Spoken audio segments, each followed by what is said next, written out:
Beleza, pessoal? Preparados aí para mais um estudo interessante sobre diversos assuntos, dentre eles filosofia?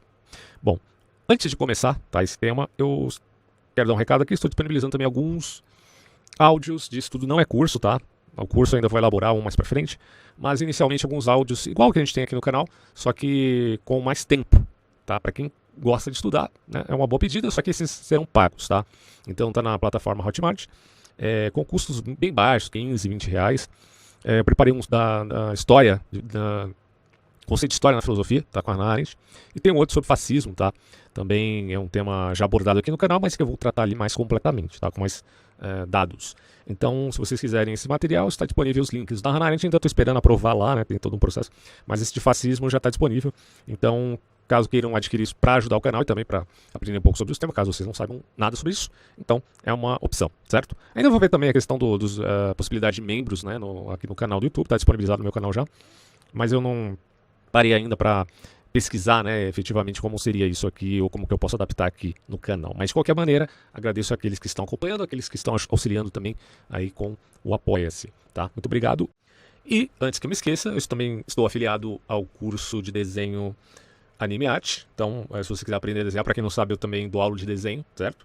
Quem quiser aprender a desenhar, propriamente dito, esse curso, na verdade, ele é mais focado para criança e adolescente, mas qualquer idade, na verdade, se você quiser realmente aprender a expressar-se pela arte, pelo desenho, pela pintura, esse curso vale muito a pena. Esse é mais específico, pelo que eu vi, a HQs e mangás, mas, enfim, né?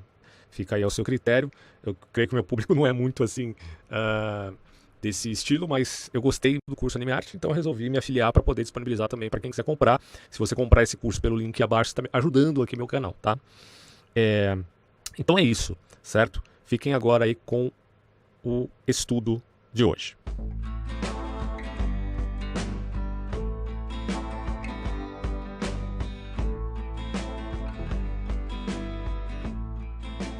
A verdade do multiculturalismo, pautado na obra aqui do Roger Scruton, Como Ser um Conservador. É um texto interessante, então quero que vocês leiam e avaliem, certo? Essa abordagem. Aliás, na verdade eu que vou ler isso aqui agora e vocês vão avaliar escutando, mas, repito, está na obra do Scruton, Como Ser um Conservador, então você pode ler o livro inteiro, é até melhor, né? Porque ele vai estar traçando o raciocínio aqui, esse aqui já é o capítulo, deixa eu dar uma olhada pra gente ver. Vamos lá, vou te dar um panorama da obra inteira, caso você tenha interesse de ler, né? Deixa eu só voltar um pouquinho, vamos lá. Ó, capítulo 1, minha trajetória. 2, começando de casa. 3, a verdade do nacionalismo. É um tema polêmico. Depois a verdade do socialismo. Depois a verdade no capitalismo. Na verdade não é no. A verdade no liberalismo é bem polêmico porque o Scruton ele é um crítico. Mas tome nota que ele é daquele tipo, examinar tudo e retende o que é bom, tá? Capítulo 7 é a verdade no multiculturalismo, que é o que a gente vai ler aqui. Depois ele vai falar a verdade do ambientalismo, a verdade no internacionalismo, isso aqui é bem polêmico, e a verdade no conservadorismo. Depois, esfera de valor, questões práticas e uma despedida, impedir o pranto, mas admitir a perda. Enfim, temática assim. Esse é um livro muito interessante, cara. Realmente é uma obra que deve ser estudada para todo pensador da filosofia política, tá? Independente da matriz ou escola de pensamento, cara, se você é mais à esquerda ou à direita, o Roger Scruton é um pensador digno de ser conhecido. Bom, e ele vai falar aqui o seguinte: o conservadorismo como filosofia política passou a existir com o iluminismo. Isso não seria possível sem a revolução científica. É uma coisa que muita gente confunde, porque pensa que o conservadorismo é uma coisa que já existia lá nos tempos bíblicos. Por favor, né, bicho? O conservadorismo existiu a partir do momento que o iluminismo passa a existir e trazer uma nova forma de ver o mundo, de caráter, podemos colocar progressista aqui, um abuso da razão. Apesar que o próprio iluminismo já tinha uma coisa também de se conter, de tentar se conter. No seio do iluminismo tem pensadores que admitem que o abuso da razão é ruim. Cito aqui o próprio Kant, não que eu concorde com Kant do ponto de vista filosófico, em vários pontos aí podemos até discordar, mas há uma criticidade na própria razão, uma vez pensada pela razão, certo? A razão criticando a própria razão. E o Scruton vai dizer, isso não seria possível sem a revolução científica, a superação do conflito religioso, isso é conservadorismo, tá? A superação do conflito religioso e o triunfo do individualismo liberal. Os conservadores, em sua maioria, reconhecem os benefícios contidos na nova concepção de cidadania que atribui o poder Deixa eu só baixar o retorno aqui, que ele tá com um barulhinho chato. Acho que melhorou agora. Então, assim, ó, os conservadores, em sua maioria, reconhecem os benefícios contidos na nova concepção de cidadania, que atribui o poder ao povo e ao Estado como representante nomeado e, em parte, eleito. Também reconhecem que isso envolvia uma grande inversão dos negócios do governo. Daqui em diante, observaram a responsabilidade pública e passou a vir de cima para baixo e não o contrário, de baixo para cima. Claro, isso em relação à responsabilidade pública, meus amigos, não é engenharia social, não. Ou revolução, porque quando você fala de revolução de baixo para cima ou de cima para baixo, ambas têm sérios problemas. Por isso que eu costumo fazer uma diferença aqui entre o que a gente chama de reforma, restauração e revolução. Restaurar implica em voltar a certos valores do passado que não são ruins. Tá? Ah, isso é reacionarismo? Não. A não ser que você ache que tudo que no passado esteve era algo necessariamente bom. Isso é mentira. Muita coisa no passado é ruim. Então não dá para dizer que eu sou reacionário se estou admitindo apenas uma parcela de coisas boas no passado. Assim, em relação ao futuro, quanto à reforma, você admite coisas boas do novo. Então, essa dialética entre reforma e restauração é muito importante para a modernidade. Só que do ponto de vista do reacionário e do revolucionário, ou você indiscriminadamente mata o antigo, ou você indiscriminadamente mata o novo. No caso de matar o novo, é filicídio, por parte, evidentemente, dos reacionários, e no caso de matar o antigo, é parricídio, no caso, evidentemente, de revolucionários. Então, você construir sobre os escombros é praxe de quem? Dos revolucionários. Eles acham que isso é bom. Por isso que o conservadorismo se torna um meio termo e não é de modo algum um reacionarismo. Enfim, é a minha visão, não é o Roger Scruton que está dizendo isso aqui, mas vocês julguem por si mesmos. Aí ele diz, os governantes passaram a ter de responder aos governados, e as responsabilidades em todos os níveis não eram mais impostas, mais admitidas, por conta deste liberalismo. Liberalismo não tem coisas ruins apenas, tem coisas boas. Quem nega isso realmente não está sendo honesto intelectualmente. Eu repito aqui, leia um livro do Michael Novak sobre capitalismo democrático. O cara é cristão, mas vai falar, não tem como não admitir os benefícios de uma sociedade de democracia liberal. Desculpa, não dá para negar isso. Aí ele fala, aqui o Scruton, paralelamente, os conservadores fizeram soar uma advertência contra o próprio iluminismo. Ele vai citar aqui Johann Gottfried Herder, Joseph de Maistre e o famoso Edmund Burke, certo? O pai do conservadorismo dos países anglófonos, entre outros. Bom, o iluminismo não deveria ser considerado como uma ruptura completa com o passado. Certo? Essa é uma advertência contra esse espírito revolucionário. Isso só fazia sentido diante do pano de fundo histórico de uma herança cultural duradoura. Deixa eu só virar esse texto aqui, porque a letra no celular, eu estou lendo diretamente do celular aqui no livro. E essa letra está enormemente pequena. Que contradição, né? Enormemente pequena. Enfim, agora melhorou aqui. Vamos lá, aumentar um pouquinho. O individualismo liberal ofereceu uma visão nova e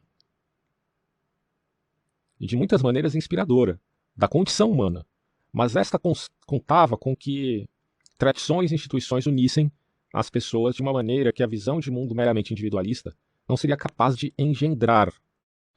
O iluminismo propôs a natureza humana universal, regida por uma lei moral universal, da qual o Estado emergiu com a anuência do governo e alguma coisa aqui de jus naturalismo, evidentemente. O processo político foi, daí em diante, moldado pelas escolhas livres dos indivíduos para proteger as instituições que tornaram possíveis tais escolhas livres. Tudo era belo, lógico e inspirador. Não fazia sentido, contudo, sem a herança cultural do Estado-nação, que surge na modernidade, lembrem-se, e dos modos de vida social nos quais estavam enraizadas. Neste contexto, Herder fez a distinção célebre entre Kultur e Civilization, ao argumentar que, muito embora o segundo conceito pudesse ser compartilhado entre as nações da Europa, e de fato foi cada vez mais, o primeiro era distinto em cada uma das nações. De Maistre, ao reagir contra a Revolução Francesa e a ideia de idolatria da nação, conforme entendia como a fonte de toda a lei objetiva, de toda a veneração, ressaltou o patrimônio legal pela herança cristã, ou melhor, o legado da herança cristã e o atributo das instituições sociais primárias, como por exemplo o casamento, a família, criadas por Deus, e das constituições que estabeleceram a ordem política. Tem idiota, hoje em dia, que para criticar o fascismo eles dizem, olha, a culpa do fascismo foi a família burguesa. Tem que, assim, que dizer de interpretações tão cretinas desse nível, né? Enfim. Burke argumenta que o costume, a tradição e o preconceito são precondições da ordem política e encerram um conhecimento que jamais poderia ser constituído por deliberações de indivíduos racionais, e sem os quais a sociedade desintegrar-se-ia no pó e na poeira da individualidade. Agora veja bem, 2 pontos aqui, tá? 2 palavras que podem parecer muito estranho para muita gente. Primeiro, a defesa do Burke do preconceito. Olha, as pessoas pensam, como assim o Burke defendendo o preconceito? E a segunda palavra é o individualismo. Como assim o Burke é contra o individualismo para o liberal, né? Então, cada coisa tem que ser colocada e posta no seu contexto, né, no raciocínio do próprio autor, tá?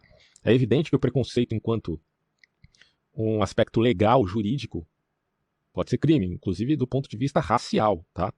Agora, negar que todos têm concepções pré-concebidas é mentira. E é nesse sentido que eu faço a interpretação das palavras de Burke aqui a respeito do preconceito. Todas as pessoas têm ideias pré-concebidas.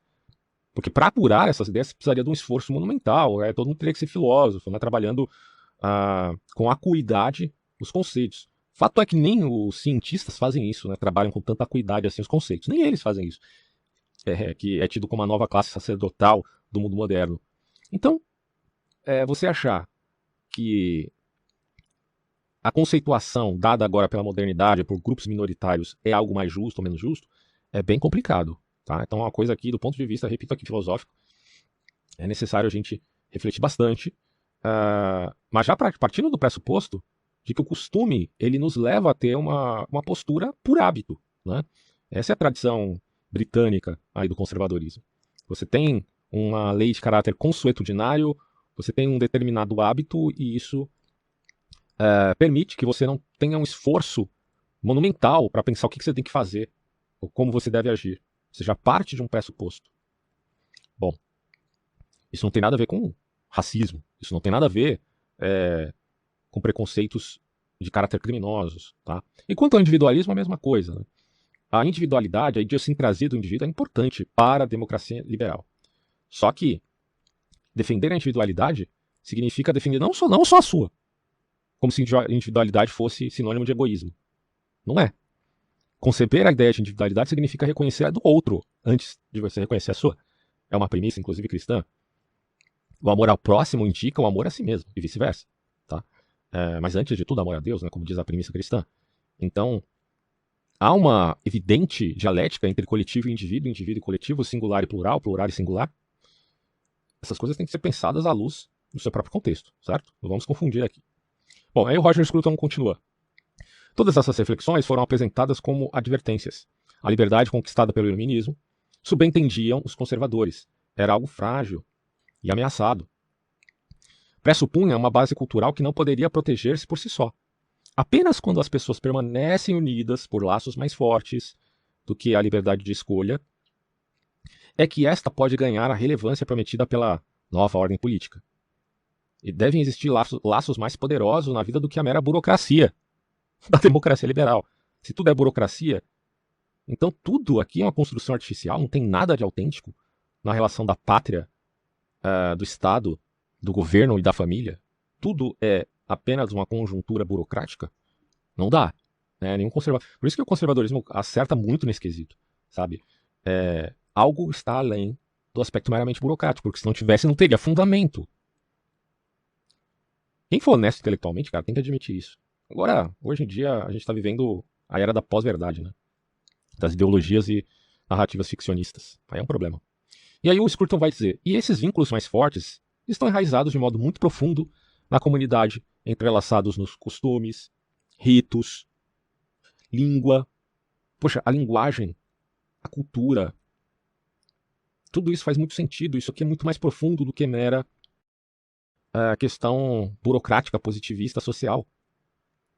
Exigências religiosas, a religião, a poesia e a cultura é que deram espaço, inclusive, para que surgisse a filosofia na Grécia Antiga, por exemplo. Então você negar as importâncias dessas coisas e reduzi-las, né? Porque reducionismo é o praxe do método empírico. E aí eles querem, vamos colocar assim, expandir o método a coisas que não lhe cabe. Você quer reduzi-las como se elas pudessem ser reduzíveis a apenas um aspecto. Isso é, assim, é um dos males mais perversos da modernidade, sem sombra de dúvida. A ordem política, em suma, exige uma unidade cultural, algo que a própria política jamais poderá fornecer. A política não serve para trazer esses valores se eles não existirem de fato. Ela só serve, na verdade, para gerenciamento. A política e a economia, portanto, elas estavam muito vinculadas em seu início, por isso se chamava economia política. Porque tanto a economia como a política são formas de gerenciar vontades antagônicas e também vontades conciliares. Eu estou de acordo em fazer escambo com o meu vizinho, eu troco um objeto por outro, e ele aceita isso, estamos de acordo, é um contrato. Mas também há de se gerenciar aquilo que nós chamamos de conflitos. Por isso a ordem política, e por isso a necessidade do bom da economia. Mas isso não pode negar o bem do ponto de vista da ética. Aí é dito, essa nota cética ecoou ao longo do século XIX, em resposta ao crescente espírito de governo democrático. O seu impacto, todavia, foi gradualmente minorado à medida que a política se tornou parte da cultura. Isso é interessante, né? Esse acontecimento, a política parte da cultura. Em especial no mundo da língua inglesa. As pessoas começaram a perceber que a cultura não era algo atávico e esquecido que Herder evocava e que se localizava no costume ancestral, mas sugestões espirituais na língua do povo. A cultura permeia a vida social. Adapta-se às instituições que, por sua vez, adaptam-se à emancipação do povo. A Revolução Gloriosa não foi uma prova disso ao recompor o lugar da religião na vida da polis? Por que é a Revolução Gloriosa? Porque é sem derramamento de sangue, ali na Inglaterra. A Revolução Americana também não foi uma prova ao trazer o pensamento político do iluminismo para o centro da vida social e conquistar um extraordinário entendimento nacional acerca do papel do Estado e dos direitos do indivíduo perante o Estado? Isso modificou toda a cultura nos Estados Unidos. E é justo afirmar que, no caso dos americanos, o mundo se deparou com uma nação criada pela política. A nova nação identificou-se explicitamente como a terra da liberdade. E ainda insistiu na primeira emenda da Constituição que a liberdade religiosa era o primeiro direito do cidadão em um obstáculo absoluto aos poderes do Congresso. Ou seja, você tem aqui uma contribuição do iluminismo. Então não adianta esse partir do pressuposto do iluminismo das trevas, que é um movimento recente americano, que não vou dizer que ele necessariamente demonize tudo no iluminismo, mas eles têm um viés ali muito contrário às apreensões iluministas. Mas a gente tem que pesar isso bem do ponto de vista histórico. Não dá para fazer maniqueísmo, tá? Dizer que o iluminismo é totalmente mal e tem um totalmente bom, que é o contrário dele. Isso aí é um pensamento muito infantil. Não que não exista bem e mal, né? Porque tem muita gente que confunde. Olha, do ponto de vista metafísico, é claro que existe o bem supremo. Só que essas coisas estão em caráter, repito, metafísico. No âmbito da imanência, as coisas têm que ser mais bem balizadas e justamente porque ocorrem neste mundo misturas. Não tem como negar esse ponto. Daí a necessidade e a capacidade que nós temos, né, dada por Deus, inclusive, de discernir e distinguir as coisas. Porque se nós não tivéssemos essa capacidade do inteligível, do nous, então seria impossível existir um troço chamado ética, né? Por exemplo. E outras coisas também, outras cositas más, como a própria economia. Bom, o autor continua aqui, ó. É notório que houve e há, nas comunidades americanas, conflitos entre a ordem civil imposta pela Constituição e os vínculos locais. Um deles, inclusive, conduziu o país a uma guerra civil devastadora. No entanto, ao longo do tempo, emergiu nos Estados Unidos e no mundo de língua inglesa aquilo que se poderia chamar de cultura cívica. Cultura cívica, interessante, vamos ver. Esta é uma percepção do processo político como algo em consonância com o vínculo nacional, como algo que surge e é endossado pelo lugar, modo de vida e legado das instituições e das leis que unem os cidadãos por destino. Dessa maneira, a ideia iluminista de cidadania soube ganhar a lealdade essencial do povo. E isso, afirmo, é a verdade do multiculturalismo. Olha só que interessante. Graças à cultura cívica, que cresceu no Ocidente pós-iluminista, a pertença social foi libertada da filiação religiosa, dos vínculos raciais, étnicos, não é ético, é étnicos, tem a ver com, claro, com a etnia, e de parentesco, ou também dos ritos de passagem. Até quando você fala de religião, você não pode tomar religião sempre como uma coisa boa não, tá? Porque considere que religião é um monte de coisas. E no paganismo, principalmente na Europa, a religião era a prática também de sacrifícios humanos, inclusive, né? Para quem não entende muito bem desse assunto, eu recomendo vocês lerem a obra do René Girard, a obra inteira dele fala desse assunto, né? Principalmente aquela obra Violência Sagrada. Bom, então, meu amigo, quer voltar às raízes do paganismo? Quer mesmo voltar às raízes do paganismo? Ou extrema-direita? Você quer mesmo voltar às raízes do paganismo? Pensa bem, hein, meu amigo? Porque eu não tô afim desse negócio de derramamento de sangue em ritual, não. Desculpa. Isso aí o cristianismo já acabou lá com a crucificação de Cristo. Então, vamos parar com essa palhaçada. Olha só. Ele vai continuar dizendo aqui. Pelos quais a comunidade, eu cito de passagem, pelos quais as comunidades depositam suas pretensões no espírito de seus membros ao protegê-los contra a contaminação de outros costumes e de outras tribos. Quer dizer, há um caráter universalizante no liberalismo nesse quesito de direitos humanos, né? A gente sabe que os direitos humanos é uma coisa boa, mas que tem aí a tentativa de se manipular essa narrativa e gerar privilégios. Isso é uma questão que é um pouco mais complexa, mas o próprio Roger Scruton aborda isso, claro, no geral da sua obra, não necessariamente aqui. Ele vai falar aqui um pouquinho disso, mas ele aborda isso no geral.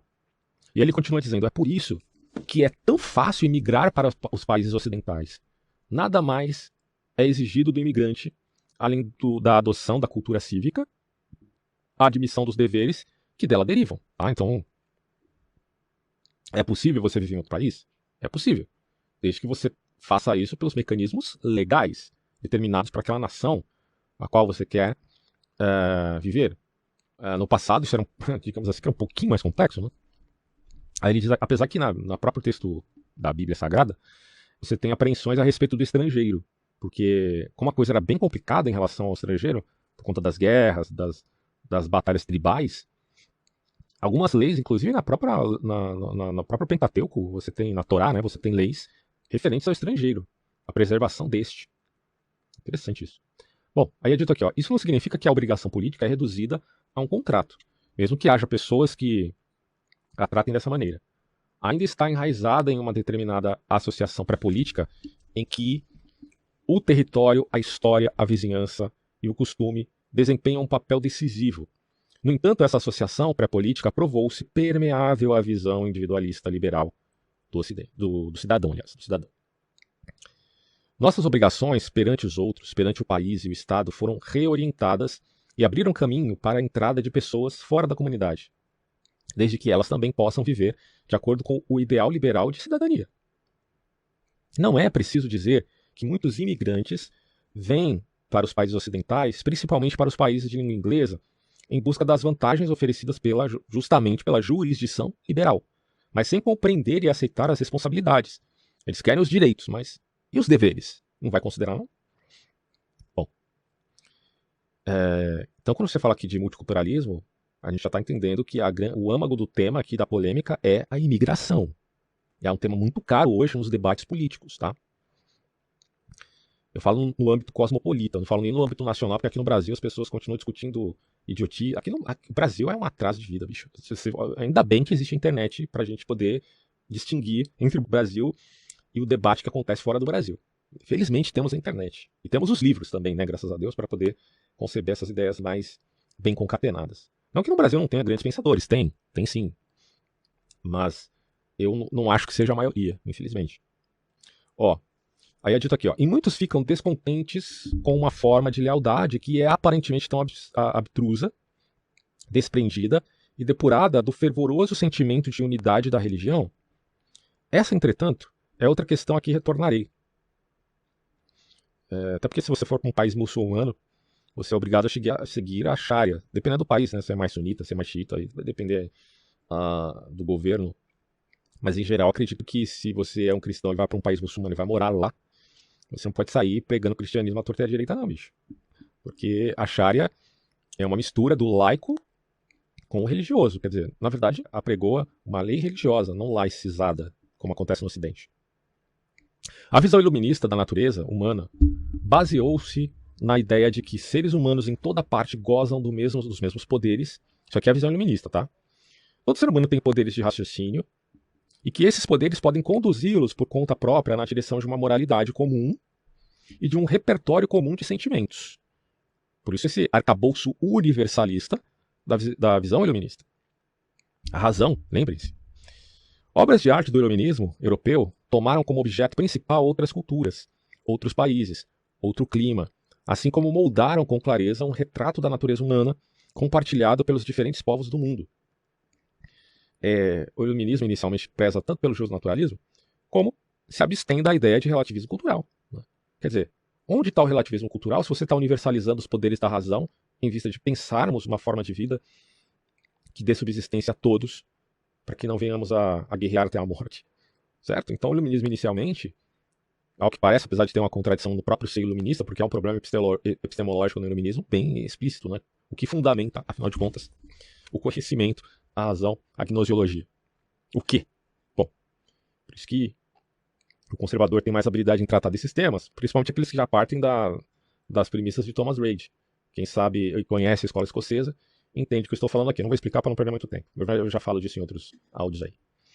Ó, exemplos como os das cartas persas de Montesquieu, do Nathan, o Sábio de Lessing, o Rápido do Serralho de Mozart, dos poemas de James Macpherson, do Divã Oriental de Goethe, e de milhares de obras menores nos recordam a enorme e crescente curiosidade das sociedades europeia e americana em relação às variedades da experiência humana e comunal.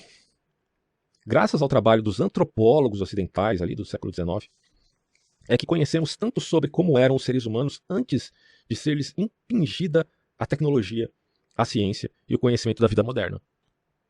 É um trabalho dos antropólogos fenomenal e também dos historiadores, não? Mas os antropólogos é mais um trabalho de campo, podemos dizer assim. Bom, a consequência de longo prazo do que apresentei foi abrir às sociedades ocidentais a imigração e transmitir-lhes um ideal de cidadania que esperamos permitirá às pessoas de origens e formações diversas, né, viverem juntas e reconhecerem que a verdadeira origem de suas obrigações não reside naquilo que as divide. Como raça e religião, por exemplo. O cara é muçulmano, vem para o ocidente, a maioria aqui é cristã, e aí?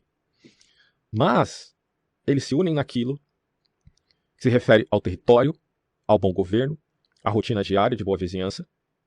Inclusive tem um vídeo do Chaves, do Chaves Heavy Metal, cantando, é um cara argentino que parece muito com Chaves, véio. E ele canta a música Boa Vizinha. Depois vocês dêem uma olhada, procurem no YouTube que tem lá. As instituições da sociedade civil e o funcionamento da lei. Algumas vezes isso funciona, outras vezes não. E é o que devemos esperar. Caso funcione, foi graças ao esforço de ambos os lados para integrar os recém-chegados, os imigrantes, no modo de vida do ambiente que os cerca, assim como a capacidade de adaptação da cultura comum da cidadania para incluí-los. O problema é quando o cara é um muçulmano radical, vem para o ocidente e quer implantar a Sharia em território, geralmente, né, europeu. E aí, às vezes, até comete atentado terrorista. Isso é um sério problema. É um seríssimo problema. Isso não implica que eu esteja defendendo o preconceito que se tenha a árabes que moram na Europa, nos Estados Unidos, que já é uma outra história, já é uma outra coisa. Os progressistas batem muito nessa tecla, né? Você não pode ter preconceito com essa gente e tal. A questão não é essa. A questão é avaliar, do ponto de vista mais frio possível, até em que nível essas pessoas têm ou não um comprometimento com a sua religião de um modo fanático, para ver se isso vai prejudicar pessoas que já, enfim, nasceram, tanto na Europa quanto nos Estados Unidos. Mas o Scruton deve abordar alguma coisa nesse sentido daqui a pouco. Eis a verdade no multiculturalismo. Como resultado do iluminismo e de tudo o que este significou para a civilização ocidental, comunidades podem ser absorvidas e integradas em nosso modo de vida, mesmo quando chegam trazendo deuses estranhos. Porque antes era guerra tribal entre os deuses, né? Só para você pegar lá o livro de Josué. Só que aí, nessa vertente iluminista, você tem um outro parâmetro laico para impedir que haja essas guerras sangrentas, tribais, religiosas. E aquele que, enfim, segue um deus estranho, pode conviver socialmente com outros. E ele diz, tal virtude de nossa civilização, no entanto, exibida de forma tão clara nos Estados Unidos, foi utilizada justamente para repudiar nossas pretensões de civilização, com o argumento de que, em nome do multiculturalismo, devemos marginalizar os costumes e crenças que herdamos, e até mesmo descartá-los, para nos tornarmos uma sociedade inclusiva, em que todos os recém-chegados se sintam à vontade em casa. Então você nega até uma das colunas da civilização ocidental, e da formação do próprio Estados Unidos da América, que é o cristianismo. Você abre mão disto, como se não valesse nada, por uma ignorância evidente já precedente desses grupos progressistas, para permitir uma maior inclusão dessas faces religiosas estranhas. Ele coloca aqui, ó, independente de qualquer esforço de adaptação ao novo ambiente que o cerca. E essa posição foi incitada em nome do politicamente correto, praxe do progressismo moderno, que tem andado de mãos dadas com o tipo condenável de progressismo que descrevi no final do capítulo anterior. A gente não leu isso, mas eu prometo que uma vez lerei, né? Futuramente farei algum outro áudio sobre esse livro aqui, que é bem interessante. O politicamente correto nos incita a ser tão inclusivos. Eu colocaria aqui a palavra melindroso, né? Tão melindroso quanto o máximo pudermos ser. A não discriminar nem em pensamento ou em palavra, quer dizer, nem em pensamento, hein? Tome cuidado com o que você pensa, porque senão pode ter uma polícia do progressismo aí que vai te pegar pelo pé, vai te puxar pelo pé. Muito menos agir deliberadamente contra as minorias étnicas, sexuais, religiosas ou comportamentais. Tanto que nos Estados Unidos, o satanismo é colocado em equipolência ao cristianismo. Aí eu pergunto, isso é justo? Você colocar o satanismo, que é uma... Caramba, o que é o satanismo, afinal de contas? Uma filosofia que surgiu no século XX, e você quer comparar isso, que se vale dos símbolos do cristianismo, né? Você quer comparar isso com o cristianismo que surgiu há 2000 anos atrás, e que foi uma das formações viscerais da cultura do Ocidente inteiro, não só, claro, dos Estados Unidos. Aí você quer dizer que essas coisas são equivalentes? É isso mesmo que eu estou ouvindo? Meu Deus. É nesse momento que eu começo a considerar as aporias que há no liberalismo, né? Porque o conceito de igualdade aqui está muito enviesado, desculpa. Não dá para você nivelar essas coisas da mesma forma, não tem como, né? Eu não estou dizendo que você tem que perseguir ou que você tem que desrespeitar pessoas que têm um segmento religioso diferente. Há liberdade de culto até para satanistas, seja nos Estados Unidos, seja no Brasil. Agora, o que você não pode é colocar essas coisas em caráter de equipolência. Não dá. Não dá para fazer isso, desculpa. Assim como o cristianismo não é colocado em caráter de equipolência ao islamismo em países islâmicos. Eles não fazem isso. Porque eles têm uma identidade também que querem preservar da sua própria estrutura civilizacional. Se você levar isso para o campo espiritual, é evidente que vai virar exclusivismo, que o cristianismo é uma religião exclusivista e que vai condenar muitas outras, né? E é claro que o cristão considera isso. Mas eu não estou nem falando nesse sentido, não. Eu estou falando no sentido de uma herança cultural, de um cristianismo secular, que não pode ser igualado a uma filosofia que tomou símbolos do próprio cristianismo, como é o satanismo, e que é colocada ali como se fosse uma coisa igual, né? A meu ver, esse é uma das grandes aporias do multiculturalismo. E só um cara assim muito jumento não consegue entender uma coisa óbvia dessa, né?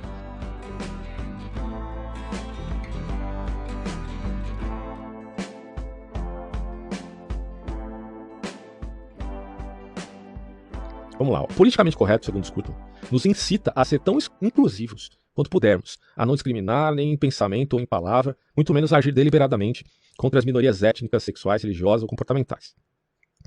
É claro, o Estado é laico, o Estado não é cristão, tá? Isso tem que ficar claro. Mas isso não implica de você reconhecer as maiores benesses de uma religião em relação a outra, que na verdade nem religião mas ainda está no status de seita. Então, pelo amor de Deus, são coisas muito diferentes. Para ser inclusivos, somos encorajados pelo politicamente correto a denegrir aquilo que mais sentimos. Acima de tudo, como nosso, né? Então nós denegrimos o que é nosso a favor do valor supremo da inclusão. O diretor-geral da BBC recentemente condenou a própria emissora e os programas como odiosamente feitos para a classe média branca. Ai, meu Deus. Isso aqui é a nova moral, né? A nova moral, vocês já devem conhecer a listinha. Tem toda uma lista de 10 mandamentos, ou mais mandamentos da nova moral. Procurem aí na internet, vocês vão encontrar. É claro que a nova moral é progressista. Entre aspas, é nova entre aspas, tá? Acadêmicos olham com desprezo para o currículo definido dos tais homens brancos europeus mortos. Uma instituição de caridade britânica, dedicada às relações raciais, condenou como racista a afirmação de uma identidade nacional britânica. Quer dizer, imagina o Japão, né, nessa história toda. O Japão tem uma identidade étnica, certo? Ou eu estou enganado? Tem. Tem uma história cultural, tem identidade o quê? Étnica. Você acha que o Japão vai ignorar isso? Quer dizer, não está colocado ali no cálculo do que é ser japonês, a sua própria identidade étnica. Mas aqui no Ocidente as pessoas estão dizendo que é um erro se identificar, pelo menos no campo aqui, segundo o Scruton, da suposta caridade britânica. Todas essas declarações insultuosas expressam o código do politicamente correto. Apesar de incluírem uma condenação deliberada de pessoas com base em classe, raça, sexo ou cor, O propósito não é excluir o outro, mas condenar a nós mesmos. Então, olha o erro disso aqui. A base da inclusão, segundo esses caras, é a condenação de nós mesmos. Então isso cria o quê? Uma culpa insidiosa que não tem justificativa alguma. Porque você se culpa por ser o que você é. Você está se culpando de ser pelo que você é. Certo? Em prol do melindre do discurso do politicamente correto. É claro que se você for alguém que está cometendo um crime, como é o racismo, então, se você é isso, desculpa, você é uma coisa muito errada. E você vai ter que prestar contas disso. Tá? Mas da mesma forma que uma pessoa branca pode ser racista, por que diabos uma pessoa que é amarela, que é negra, que é, enfim, africana ou nipônica, ela também não possa ter preconceitos? Qualquer ser humano que é feito de uma mesma estrutura, e de fato pode ser preconceituoso no nível de cometer um crime contra a legislação de seu país. Ou eu estou errado? Ó, a bondosa defesa da inclusão disfarça o desejo, nem de longe virtuoso, de excluir aquele que outrora foi o excludente. E a bem da verdade, se o meu antepassado lá atrás foi um cara preconceituoso, por que eu tenho que pagar pelos crimes dos meus pais? A própria Bíblia diz isso. Será que é justo os filhos pagarem pelos pecados dos pais? Né? Responde aí pra mim, é justo os filhos pagarem pelos pecados dos pais? Mas deixa eu repetir essa parte. A bondosa defesa da inclusão disfarça o desejo, nem de longe virtuoso, de excluir aquele que outrora foi o excludente. Em outras palavras, a vontade de repudiar o legado cultural que nos define. A mentalidade do abaixo todos nós, coloca entre aspas aqui, abaixo a todos nós, o que nós somos, não importa, o que importa é a inclusão, é destinada a eliminar as antigas e insustentáveis lealdades. Quando morrem antigas lealdades, morre também a antiga forma de pertencimento. Ele coloca pertença na tradução aqui, claro. O iluminismo, que parece conduzir por vontade própria uma cultura de repúdio, destrói a explicação ao debilitar as convicções sobre as quais foi fundada a cidadania. É o que temos testemunhado na vida intelectual do Ocidente. A meu ver, uma completa contradição. O aspecto mais interessante dessa cultura de repúdio foi o ataque desferido pelos escritores, filósofos e teóricos políticos do iluminismo ao lugar central atribuído à razão nas relações humanas, a ratio. O antigo apelo à razão é visto como uma mera atração pelos valores ocidentais, dos iluministas, tá? Que fizeram da razão uma pedra de toque, né? E assim reivindicaram uma objetividade que nenhuma cultura poderia possuir. Ficou uma coisa meio cartesiana, diria. É o problema do racionalismo. Razão é uma coisa, racionalismo é outra. O Schaeffer, né, um autor cristão, ele trabalha muito bem esse conceito, essa diferença. As culturas oferecem um sentimento de pertença como membro de um grupo, não a verdade, e portanto não podem fazer reivindicações restritas sobre os que as veem do ponto de vista de quem está fora daquele território. Além disso, ao afirmar a razão como fonte, a cultura ocidental, segundo a crítica pós-modernista, dissimulou o próprio etnocentrismo. Isso revestiu os modos de pensar do Ocidente como se possuíssem validade universal. Por isso, a razão é uma mentira. E ao expor a mentira, revelamos a opressão que está no âmago de nossa cultura. Vamos ver se faz sentido isso. Ele vai dizer aqui, ó. Destronar a razão anda de mãos dadas com a descrença na verdade objetiva. Olha esse ponto aqui, tá? Porque é claro que houve aqui uma confusão entre o excesso do racionalismo e o desbarate do valor da razão em si.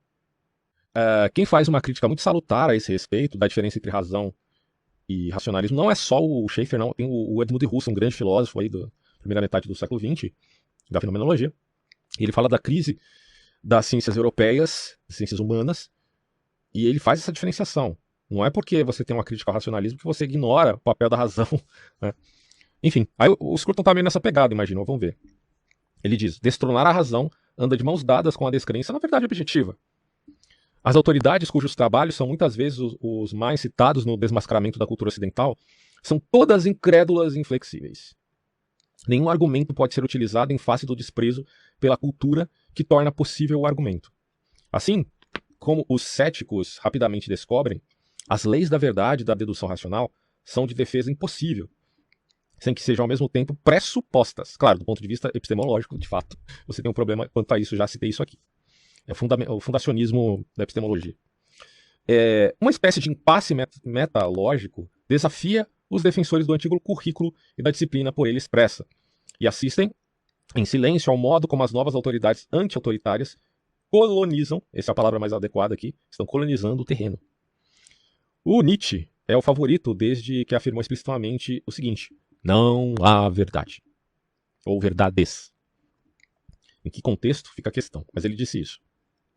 Só que aí ele diz assim, ó, o que Nietzsche diz tanto é verdade no caso, não é verdade visto que não existem verdades, quanto é falso. É um jogo de palavras que ele faz aqui, porque se o que Nietzsche está dizendo é verdade, então, logo, isso é só uma interpretação e não pode ser uma verdade puramente verdade, né? É uma coisa óbvia, é aquela velha aporia do relativismo. Se tudo é relativo, então dizer tudo é relativo também é relativo, não pode ser um absoluto. Ou você admite que é algo absoluto, ou você não admite nada e cairá em aporia. Enfim. É óbvio, né? Entretanto, somente do ponto de vista do iluminismo é que tal resposta parece uma refutação. O novo currículo está no âmbito da refutação marginalizada, bem como marginaliza a verdade. Quer dizer, é dar um tiro em si mesmo, marginalizar a verdade. É marginalizar a si mesmo, porque senão a verdade... Qual é o status necessitarista da defesa das minorias? Por que defendê-la se não há verdade? Né? E se não há uma intersecção de verdade e ética, principalmente, né?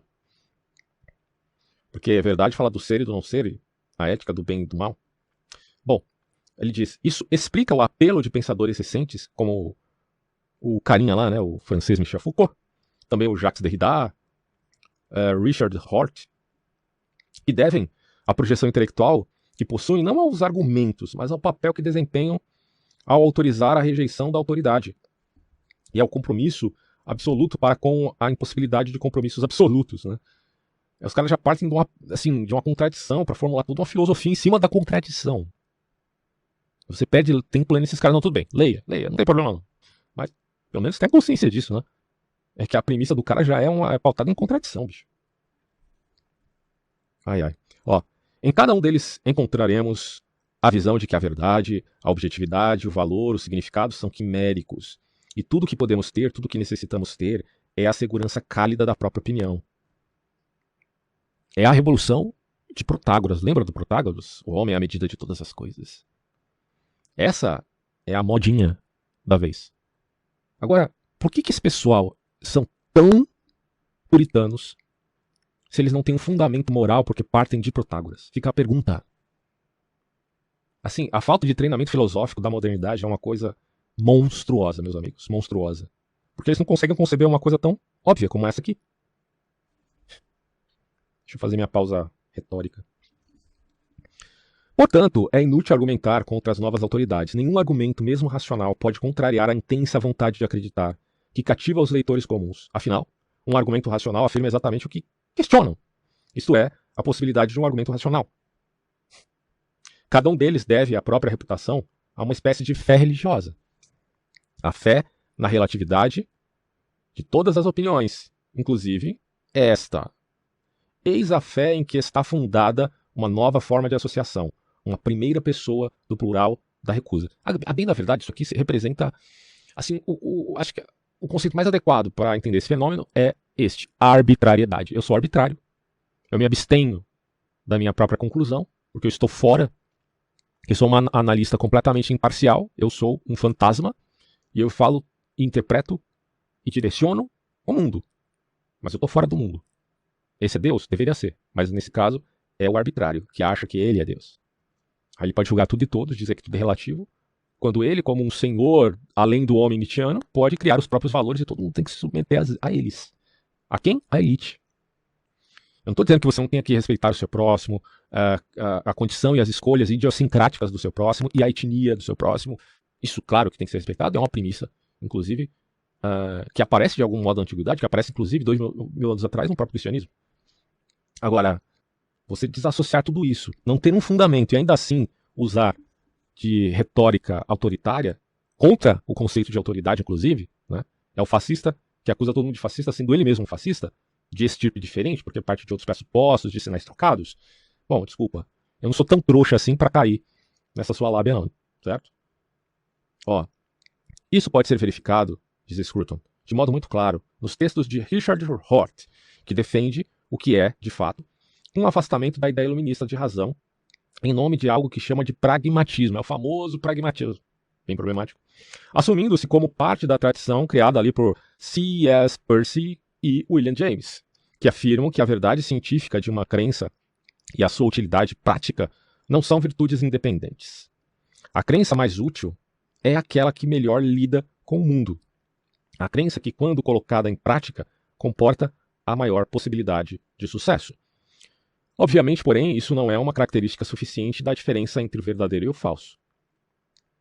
Quem quer que busque uma carreira acadêmica em uma universidade americana achará as crenças feministas úteis, assim como as crenças racistas eram úteis para os universitários da Alemanha nazista. Né? Se tudo é uma questão de pragmatismo e de utilidade, então era útil ser racista na Alemanha nazista. Você ia se dar bem naquela sociedade. Você ia ser louvado, não teria nenhuma ojeriza ao seu respeito. Só que hoje, se a coisa da utilidade deste Zeitgeist, se o Zeitgeist é uma coisa tão fluida assim, é mais válido você numa faculdade ser uma feminista. É fácil hoje, né? O difícil é se opor. Mas nadar na correnteza, tipo, ser levado por ela é muito fácil. O problema, meu amigo, é que você pode se afogar, né? Não se esqueça desse detalhe. Aí o Scruton vai dizer, contudo, isso dificilmente demonstra que tais crenças são verdadeiras. É óbvio que essa é uma questão de utilidade. Cadê a verdade aí? O texto virou aqui no meu celular. Aí voltou agora. Sendo assim, o que realmente quero dizer com útil, fica a pergunta, bom. Uma sugestão é a seguinte, uma crença é útil quando é parte de uma teoria bem-sucedida. Uma teoria bem-sucedida, no entanto, é aquela que apresenta prognósticos verdadeiros. Por isso temos andado em círculos, definindo a verdade como utilidade e a utilidade como verdade. É um argumento circular, assim, dos mais fracos, né, possíveis. De fato, é difícil encontrar um pragmatismo plausível que não se reduza a uma afirmação como essa. Uma proposição verdadeira é aquela que é útil na medida em que as proposições verdadeiras são úteis. Nossa, aí o Scruton vai dizer, é impecável, mas bem vazio. A ameaça da vacuidade não intimida esse autor Hort, que vê o pragmatismo como uma arma contra a antiga ideia de razão. Apesar de fracassar miseravelmente ao dizer em que realmente consiste o pragmatismo, essa falha não é de interesse de seus seguidores, que a aceitam sem dificuldades. Hort invoca o seu pragmatismo como uma espécie de feitiço mágico que, uma vez lançado, nos conduz para um mundo onde o decreto da razão não funciona. É isso que o eleva à condição de guru nos departamentos de humanidades. Em suas próprias palavras, ele vai dizer aqui, eles, os pragmáticos, visualizam a verdade como o que é bom para nós acreditarmos. Eles não veem a cisão entre verdade e justificação como algo a ser superado a partir do isolamento de um tipo natural e transcultural de racionalidade, que pode ser usado para criticar certas culturas e elogiar outras, mas simplesmente com a cisão entre o bem atual e o melhor possível. Para os pragmáticos, o desejo por objetividade não é o desejo de escapar das limitações de uma comunidade, mas simplesmente o desejo de alcançar maior concordância intersubjetiva possível. Olha aí, olha onde se pauta o fundamento da moral progressista. Uma maior concordância intersubjetiva possível. O desejo de estender a referência do pronome nós tão longe quanto possível. Então tudo fica em termos de um mundo intersubjetivo, um mundo ficcional, um mundo do Yuval Noah Harari, como ele explicita bem no Sapiens. Tudo é ficção.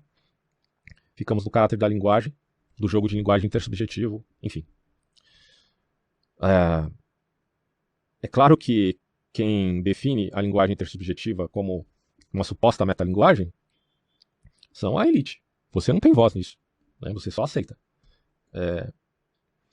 Aí o Scruton vai dizer, em outras palavras, o pragmatismo nos permite descartar a ideia de uma racionalidade transcultural. Aí entra o relativismo cultural, né? Não há espaço algum para as antigas ideias de objetividade e de verdade universal. Tudo o que importa é o fato de que concordamos. Por quê? Não sei. É porque a elite definiu isso, tá? Mas quem somos nós? Olha a pergunta. E sobre o que concordamos? Voltemos aos ensaios de Hort e logo descobriremos, não sei se pronuncia essa mesmo, mas enfim, o nome, né? Nós somos feministas, progressistas, defensores da causa gay e do currículo aberto. Esse negócio de currículo aberto é embaçado. Nós não acreditamos em Deus, segundo, claro, essa moral progressista. Não acreditam em Deus, ou em qualquer religião herdada, nem as antigas ideias de autoridade, ordem e autodisciplina têm validade para nós. Nós, né? O nós é quem passou a ser a verdade? Nós, né? Decidimos conforme o significado dos textos ao criar, por meio das palavras, o consenso que nos inclui. Não temos restrição alguma além da comunidade a que escolhemos pertencer. E porque não existe verdade objetiva, mas somente o nosso consenso autogerado, nossa posição incontestável de qualquer ponto de vista externo. O pragmático talvez não possa decidir o que pensar, mas pode proteger-se de quem não pensa da mesma maneira. Agora, esse nós é diminuto, porque, de novo aqui, é uma elite que é o quê? 2% ou 1% da população mundial. Claro, vamos falar em termos de ocidente aqui, para não confundir as bolas, né? Em termos ocidentais, representa o quê? 1%? Um verdadeiro pragmático inventará, sem dúvida, é uma invenção, uma história, assim como inventa todo o resto, persuadindo-nos a concordar com ele. No entanto, vale a pena dar uma olhada na história, caso desejemos ver o quanto a perspectiva de Rorty sobre a razão humana é paradoxal e perigosa. A Umma Islâmica, a sociedade de todos os crentes, era e continua a ser o consenso de opinião mais amplo que o mundo já conheceu.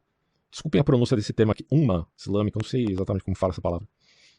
Reconhece expressamente o consenso chamado de Ijma como critério de verdade religiosa e está envolvida em um esforço interminável para incluir o maior número possível de sua abrangente primeira pessoa do plural. Além disso, seja lá o que Rorty quis dizer com crenças boas e melhores, o muçulmano piedoso deve certamente considerar que possui algumas das melhores crenças, ou as que trazem segurança, estabilidade, felicidade em controle sobre o mundo, e uma consciência alegre em contraste com a Kafirun, que pensa o contrário. Ainda assim, não há uma sensação incômoda de que essas crenças tocantes podem não ser verdadeiras e que as opiniões obsoletas do ateu pós-moderno ainda poderiam ter uma pequena vantagem? Fica a pergunta. Considerando a explicação de Rorty sobre o pragmatismo, isso não é algo que um pragmático possa afirmar, apesar de ser o que o próprio Rorty acredita. Todas as tentativas de ignorar as obrigações que a razão nos ordena envolvem uma espécie de repúdio ao iluminismo ocidental. Aos próprios olhos, o iluminismo não foi aquele tipo de coisa limitada e provinciana que o Rorty imagina. Inclui a celebração de valores universais e de uma natureza humana comum. A arte do iluminismo percorreu outros lugares, outras épocas, outras culturas, em uma tentativa heróica de defender uma visão de humanidade livre e autocriada. Essa visão inspirou e foi inspirada pelo antigo currículo, o próprio currículo de Rorty, que ele, Rorty, desejou questionar. Isso explica a popularidade de outro pensador relativista, Edward Said, cujo livro Orientalismo mostrou como rejeitar o iluminismo como uma forma de imperialismo cultural. O Oriente aparece na arte e na literatura ocidental, segundo Said, como algo exótico, irreal, teatral e, portanto, infundado. Longe de ser um reconhecimento generoso de outras culturas, a arte orientalista do iluminismo europeu, por exemplo, Nathan, o sábio de Lessing, ou o divã ocidental de Goethe, é um anteparo que oculta essas culturas. O Oriente poderia ter sido uma alternativa genuína ao iluminismo ocidental. Em vez disso, foi convertido a um amálgama decorativo do projeto imperial do Ocidente, segundo ele, o que aconteceria. Nessa visão, o antigo currículo iluminista é realmente monocultural, destinado a perpetuar a perspectiva da civilização ocidental como inerentemente superior às rivais. A afirmação de uma perspectiva racional universal, a partir do ponto de vista de que toda a humanidade poderia ser estudada, não é melhor do que uma racionalização das pretensões imperialistas. Olha a baboseira, bicho. Meu Deus do céu. Eu fico pensando, cara, como que as pessoas se submetem a esse tipo de entendimento sem ter condições de refutar essas coisas, né? Ficam reféns. É o que eu chamo de prisões metafísicas. Porque faz parte do processo de linguagem. São ideias assim, tipo, você joga merda no ventilador à vontade, né? A prática de jogar merda no ventilador é uma prática pós-moderna, né? Porque vai destruindo, vai contestando, vai contradizendo, vai mostrando as contradições, e vai se apegando e se justificando em todo tipo de contradição, até você se reduzir a nada, a uma poeira, e somente isso. E aí você, perdendo sua completa identidade de ser um ser com dignidade humana, propriamente dita, aí você se abre a qualquer tipo de loucura. É o problema que eu já mencionei aqui sobre a redução do ser. Em contrapartida, diz Scruton, nós que vivemos num ambiente amorfo e multicultural da cidade pós-moderna, devemos abrir nossos corações e mentes a todas as culturas e não devemos nos ater a nenhuma delas, segundo o autor, o Seth. O resultado inescapável disso é o relativismo. O reconhecimento de que nenhuma cultura tem qualquer direito especial à atenção e que nenhuma cultura pode ser julgada ou rejeitada de um ponto de vista externo. Eu tenho um podcast que eu falo sobre relativismo cultural aqui no canal, onde eu trato disso.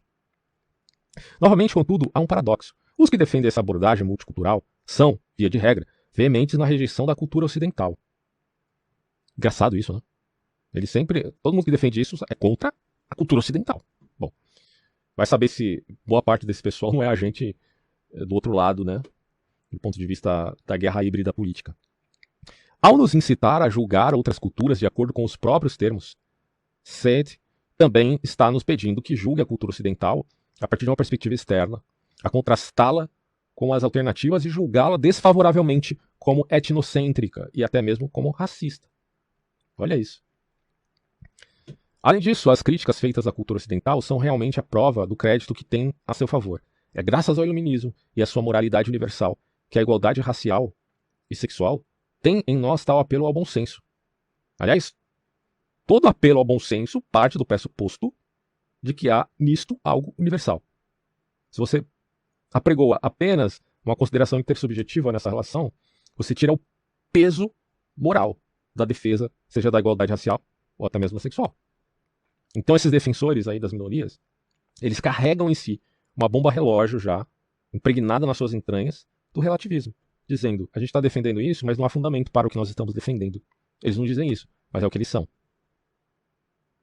Aí fala aqui, ó, é a concepção iluminista do homem que nos faz exigir tanto da arte e da literatura ocidental, mais do que jamais deveremos exigir da arte e da literatura de Java, de Bornéu ou da China. É a própria tentativa de abarcar outras culturas que torna a arte ocidental refém das críticas severas de Said. Tentativas sem paralelos na arte tradicional da Arábia, Índia ou África.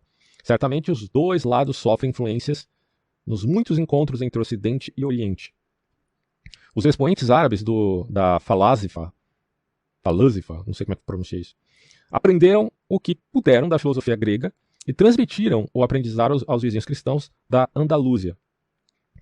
Naqueles anos de fértil interação, teriam sido difíceis dizer qual civilização era a tutora e qual era a pupila nos assuntos transmitidos. Contudo, o vetor específico de pensamento que levou artistas, poetas, músicos e filósofos a jornadas autoconscientes de descobertas em outras culturas, outros lugares e outras épocas, não tem verdadeiro equivalente fora do iluminismo. Um exemplo disso, de fato, é a tradição dos estudos orientais surgidos durante o século XVIII e que produziu tantos expoentes extraordinários de outras culturas como Sir William Jones de Calcutá e Max Miller, que produziram obras sem as quais a literatura clássica da Índia seria hoje praticamente desconhecida. Ademais, somente uma visão limitada de nossa tradição artística é que não se descobre em si uma abordagem multicultural, muito mais imaginativa do que qualquer coisa que é atualmente ensinada com esse nome. Bem antes do iluminismo, a cultura ocidental tinha o hábito de celebrar os valores humanos universais. É só a gente voltar lá na história. Embora enraizado na experiência cristã, extraiu desta fonte cristã, um manancial de sentimentos humanos que se alastra de modo imparcial por mundos imaginários, ou seja, tem um caráter cosmopolita, porque tem valores no âmbito universal. Ali vai citar aqui, ó, de Orlando Furioso e Dom Quixote, a Dom Juan de Byron, a coroação de Popeia, de Verdi, enfim, vai citando aqui vários nomes, a Canção da Terra, etc, etc, etc. A cultura ocidental tem se aventurado continuamente em um território espiritual que não tem espaço no mapa cristão. E essas conquistas estéticas grandiosas, e quem está falando aqui é um especialista em estética, né, o Scruton, pertencem ao Estado de direito secular, à jurisdição territorial e à aspiração à cidadania como produtos das lealdades que permitem homens e mulheres a se identificarem na imaginação com o que pertencem a outros lugares. A cultura do repúdio marca, de outros modos, a desintegração do iluminismo. Como é frequentemente comentado, o espírito do livre exame está agora desaparecendo das escolas e universidades no Ocidente. Livros são inseridos ou retirados do currículo, vejam, com base no politicamente correto. Ou seja, em outros termos, o politicamente correto está emburrecendo as pessoas. Ponto. Códigos de fala e serviços públicos de aconselhamento policiam a linguagem. E a conduta de estudantes e de professores, muitos cursos são elaborados para transmitir uma conformidade ideológica, em vez de estimular a livre investigação, e os alunos muitas vezes são penalizados por chegarem a alguma conclusão considerada herética sobre os principais assuntos do dia. Quer dizer, e tudo isso pautado em algo que não tem uma fonte objetiva. Caramba, mas tem a fonte apenas numa legião, né? Somos todos um. E nós dizemos o que é certo, mas não há fonte objetiva para isso. Ah, vá tomar no cu, né? Porra. Não tem outra coisa para dizer. Ali fala aqui, ó, em áreas delicadas, como o estudo de raça e sexo, a censura é dirigida de modo patente não só aos estudantes, mas também a qualquer professor, por mais imparcial e escrupuloso que seja, que chegue às conclusões equivocadas, segundo eles. A cultura do repúdio, portanto, nos recorda que a livre investigação não é um exercício normal da razão humana. Só é atraente quando vista como via de acesso à condição de membro de um grupo, ou seja, é a promoção de um sentimento faccioso que tomou conta de uma elite. E essa elite quer falar por você. Ponto. E o número de idiotas úteis que segue isso, assim, às vezes, bicho, dá vontade até de dar um peteleco no cara e falar, bicho, acorda, larga de ser trouxa, né? Larga de ser trouxa, de seguir essas baboseiras aí. Não tem nem fundamento étnico o negócio, não tem fundamento ético, não tem fundamento moral, não tem fundamento lógico. Bom, ó, quando a experiência da pertença, que é uma experiência inclusive humana, a tendência do cara fazer parte de um grupo, fazer parte de uma coisa maior, né? É um sentimento humano, e esse apelo, né, é uma coisa meio de Pavlov, de Skinner, né, de você fazer parte de uma coisa maior, e aí você usa de estímulos para conduzir essas pessoas a isso. Assim, estão colocando em você, estampando na tua cara, seja nosso trouxa favorito. Quando a experiência de pertença a uma sociedade não pode mais ser vivenciada dessa maneira, toma posse um novo tipo de dúvida, explicitamente dirigida ao objetivo social prometido e apresentada como sucedânea das antigas e rejeitadas formas de vínculo. Um tema único perpassa as humanidades do modo como são, com frequência, ensinadas nas universidades americanas e europeias. A ilegitimidade da civilização ocidental. Quer dizer, civilização ocidental, todo mundo diz, eles querem acabar com a civilização ocidental, isso é teoria da conspiração. Bom, o diagnóstico do Scruton é o seguinte, de fato, o que passa pelas universidades americanas e europeias, e brasileira também, né, que são macacos miméticos, eles estão imitando tudo que acontece lá fora, é um ataque a tudo que se chame civilização ocidental, porque eles dizem que a civilização ocidental é eurocentrista. Ponto. Aí ele fala aqui, ó, todas as distinções são culturais, portanto construídas, portanto ideológicas, no sentido utilizado por quem? Marx. Formuladas pelos grupos ou classes dominantes para servir aos próprios interesses, para reforçar o próprio poder. A civilização ocidental é simplesmente o registro desses processos opressivos, e o propósito principal de estudá-la é desconstruir nosso título de associação como membros. Essa é a crença central que um grande número de estudantes nas humanidades é obrigado a engolir, preferivelmente antes de adquirir uma educação intelectual que permita questioná-la ou posicionar-se contra a literatura que a demonstra insustentável. Então, quer dizer, você vai para a faculdade para ficar mais burro, né? Coisa triste, velho. Bom, para expor a questão de outro modo, o iluminismo deslocou a teologia no centro do currículo para colocar em seu lugar a busca desinteressada pela verdade. Entretanto, em um período muito curto, vimos a universidade ser dominada por outro tipo de teologia. Quer dizer, tá bom, a teologia não é mais a rainha das ciências humanas, como era na Idade Média. Mas tira isso, tirou. Mas o trono ficou vazio? Não. Outro tipo de teologia tomou o lugar.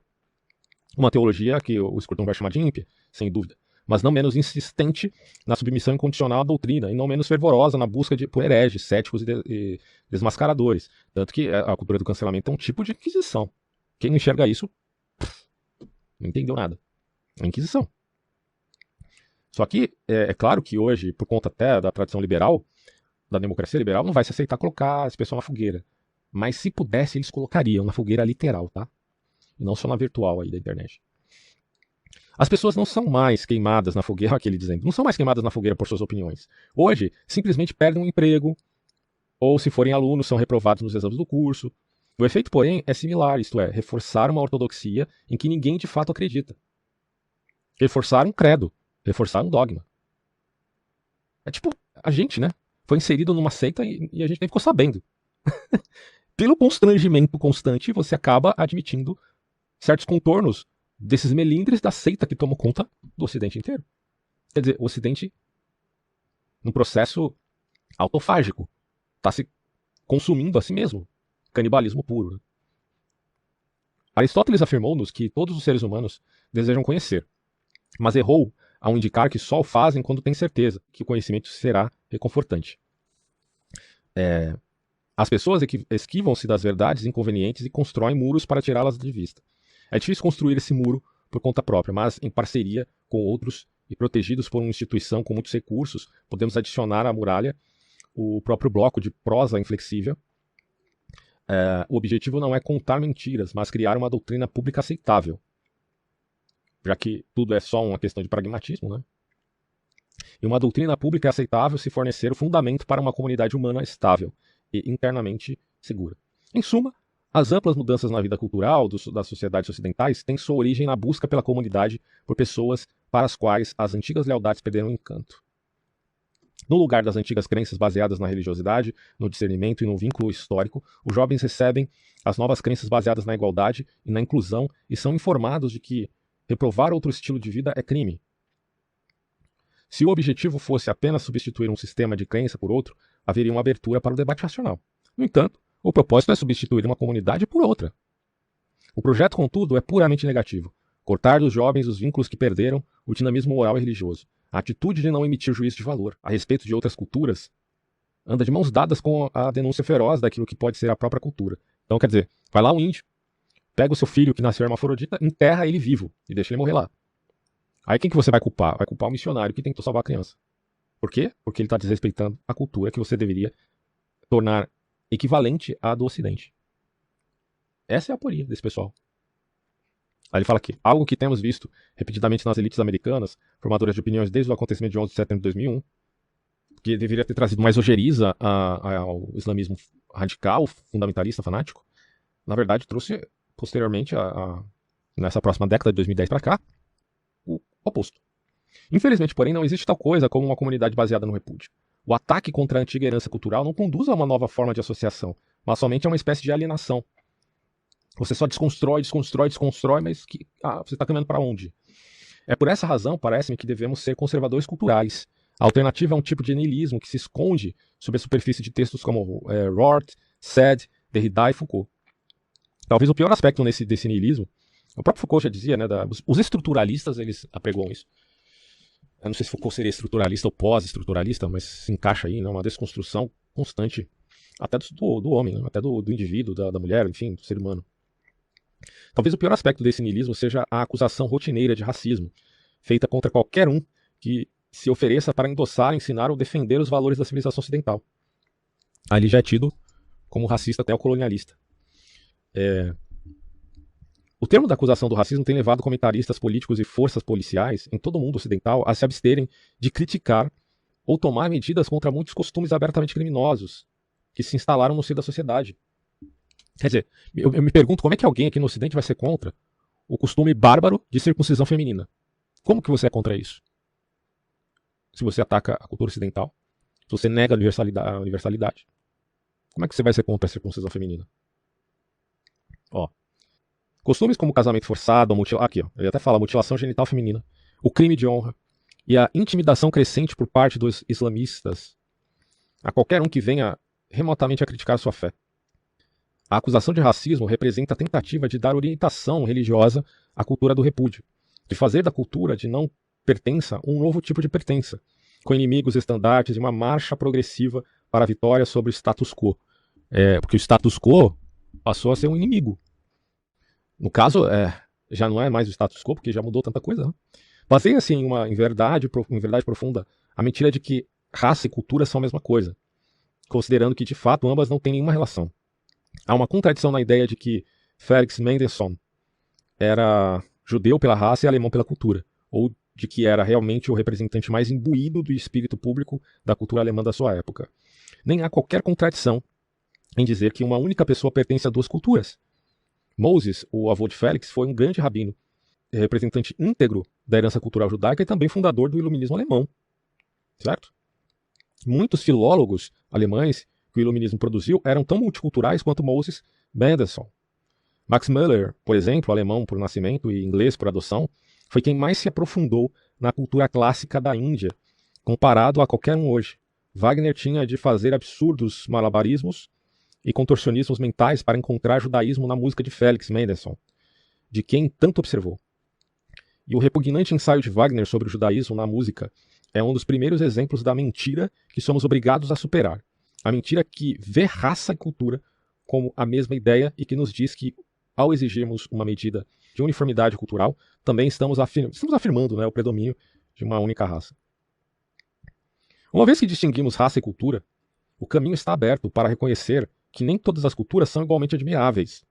Óbvio, porque se você iguala a raça e cultura, você vai ter que condenar, então a cultura está condenando a etnia. Não, uma coisa não é a mesma coisa que a outra. Por isso que ele fala que o caminho está aberto para reconhecer que todas as culturas não são igualmente admiráveis. E que nem todas as culturas podem existir confortavelmente lado a lado. É uma coisa óbvia. A cultura canibal não pode ser igual à cultura ocidental, por exemplo. Negar isso, meu amigo, é renunciar à própria possibilidade de um juízo moral e, portanto, negar a experiência fundamental de comunidade. É exatamente o que tem feito os multiculturalistas hesitarem. É a cultura, não a natureza, que diz a uma família que, caso a filha se apaixone por alguém de fora do círculo permitido, deverá ser morta, que meninos devem se submeter à mutilação genital, caso queiram ser dignas, meninas, caso queiram ser dignas de respeito, e que o infiel deve ser eliminado quando Allah ordenar. Podemos ler sobre essas coisas e achar que pertencem à pré-história do nosso mundo, que é um engodo, né?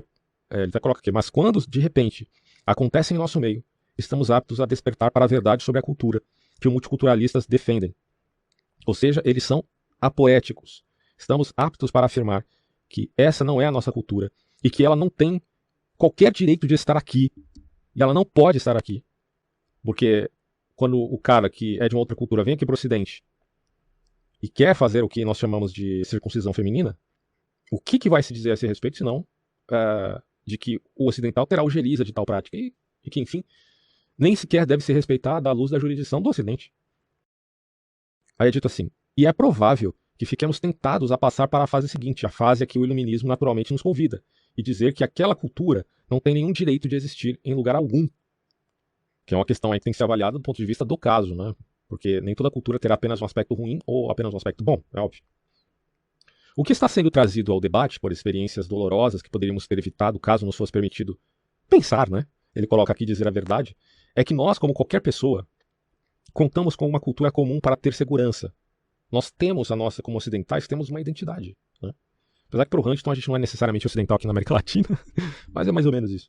É importante você contar com a cultura para ter segurança, prosperidade, liberdade de existir e tal. Não exigimos de todos que tenham a mesma fé, que levem o mesmo tipo de vida familiar, ou participem dos mesmos festivais, ou que neguem a idiosincrasia do seu ser. Essas coisas são bem específicas. Então não é negação disso. Por isso que ele coloca, partilhamos, entretanto, de uma cultura cívica comum, um idioma comum, um ambiente público comum. Nossas sociedades foram erigidas sobre o ideal judaico-cristão de amor ao próximo, segundo o qual os forasteiros e os locais merecem igual atenção. Esse é o valor cosmopolita do cristianismo. O amor ao próximo, independente se é um estrangeiro ou não. Exige de cada um o respeito pela liberdade e pela soberania de cada pessoa. E o reconhecimento do limiar da privacidade. Então, existe o valor da privacidade porque há uma diferença de público e privado. Além do qual constitui transgressão ultrapassar, a menos que sejam autorizados. Nossas sociedades se fiam na obediência à lei e nos contratos públicos e reforçam esses elementos por tradições educacionais que moldaram um currículo comum. Não se trata de um imperialismo cultural arbitrário, que nos leva a valorizar a filosofia e a literatura grega, a Bíblia hebraica, o direito romano e os épicos e romances medievais, e que nos faz ensinar tais coisas na escola. Então, por favor, gente, infelizmente tem sempre um outro lado mais radical, no caso dos fascistas, que querem promover uma espécie de ética totalitária. Nada poderia estar mais longe da verdade do que isso em relação ao que o Scruton está dizendo. O que o Scruton está falando olhe para os exageros do multiculturalismo, veja quanto eles são aporéticos. Ponto. Agora, outra coisa é você apregoar uma ética totalitária, que não é isso, de modo algum, que a gente deve fazer. Isso não é uma defesa ao imperialismo cultural arbitrário, não é uma defesa à literatura grega, ao direito romano, à Bíblia hebraica. Essas coisas têm o seu valor do ponto de vista de fundação do Ocidente, mas o Ocidente está aberto para manifestações de liberdade, desde que não sejam, né, crimes dentro da jurisdição de cada país. Ele fala assim, são nossas da mesma maneira que a ordem legal e as instituições políticas nos pertencem. Compõem parte daquilo que nos constitui e transmitem a mensagem de que é correto ser o que somos. E a razão endossa tais coisas e nos diz que a nossa cultura cívica não é algo provinciano, que pertence a comunidades autocentradas, mas um modo de vida legítimo. Ao longo do tempo, imigrantes podem vir a partilhar tais coisas conosco. A experiência dos Estados Unidos dá amplo testemunho disso. E o fazem mais facilmente quando reconhecem que, em todos os sentidos, a nossa cultura também é uma multicultura, que incorporou elementos absorvidos, nos tempos antigos, de todo o entorno da bacia mediterrânea, e nos tempos modernos, das aventuras dos comerciantes e exploradores europeus ao redor do mundo. Entretanto, essa cultura caleidoscópica ainda é a única dotada em seu âmago de um conjunto de princípios invioláveis e é a fonte de coesão social em toda a Europa e nos Estados Unidos. Nossa cultura permite uma grande variedade de modos de vida. Olha, cara, a riqueza da cultura ocidental, como ele colocou aqui, é caleidoscópica. Permite que as pessoas tornem privados a religião e os costumes familiares, embora continuem a pertencer à esfera das relações públicas e se sujeitem às mesmas leis. Isso é o que define a esfera pública em termos legais e territoriais, e não em termos de crença ou de consanguinidade. Ou seja, em vez de você ficar criticando toda hora, tentando desconstruir a sua própria civilização, comece a elogiar um pouquinho, né? Porque tem muitas coisas para ser elogiadas. Você está usufruindo de tudo isso, mas negando em via de criticar. É bizarro, mano. Aí ele fala aqui: e o que acontece quando pessoas cuja identidade é determinada pela crença ou consanguinidade migram para lugares estruturados pela cultura ocidental? Eis a pergunta? Bom, os ativistas dizem que devemos abrir-lhes caminho, é a ideia do multiculturalismo, abrir-lhes caminho, cedendo espaço, para que as culturas delas possam se desenvolver. Como assim? Nossa classe política finalmente reconhece que essa é a receita para o desastre e que só podemos receber imigrantes se os acolhermos dentro, não afastados em oposição à nossa cultura. Você quer vir para o meu país? Vem, você será bem-vindo, os imigrantes são bem-vindos. Só que você não vai desenvolver a sua cultura aqui. Você não pode trazer a Sharia de lá para cá.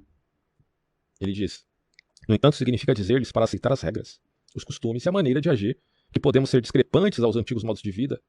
Isso seria uma injustiça? O Scruton vai dizer: não é uma injustiça. Se os imigrantes vêm para cá, é porque se beneficiam ao vir. Se um cara sai de qualquer país islâmico e vem ele vai para a Europa, para a França, por exemplo, ele está indo lá porque pode ser uma contingência, tudo bem, mas de qualquer forma ele está indo para um país de primeiro mundo, enfim, um país que tem todos os seus problemas, mas vai beneficiar de alguma forma. Então ele tem que submeter às leis daquele país. Simples assim. Aí ele diz, o Scruton: é portanto razoável lembrá-los de que também há um custo. Mas você só quer direito e não quer dever? Qual o sentido disso, velho? Ai. Só agora, porém, a nossa classe política está preparada para dizê-lo e insistir que o custo seja pago. Bom, terminei aqui esse capítulo. E, assim, cara, a crítica que o Scruton faz ao multiculturalismo, a meu ver, é irrefutável. Desculpa, mas é praticamente irrefutável. Ao passo que a gente defenda os vários modos de viver, que é o que o Ocidente propõe, esses malucos aqui, a favor de uma narrativa desconstrucionista, eles querem destruir o Ocidente e abrir espaço para qualquer tipo de ideia, porque eles nivelam os modos de vida e vinculam raça com cultura, quando na verdade cultura e raça não são a mesma coisa, porque uma vez que você deva respeitar profundamente, cosmopoliticamente e cristianamente o estrangeiro, coisas da cultura dele que não se adequam à nossa não devem ser admitidas, certo? E muitas delas incluem até, em algumas culturas, o canibalismo. Você vai admitir o canibalismo aqui no Ocidente agora? Né? Então a aporia é óbvia, a crítica que ele faz ao multiculturalismo é realmente muito pontual. Finalizo por aqui, até próximos áudios.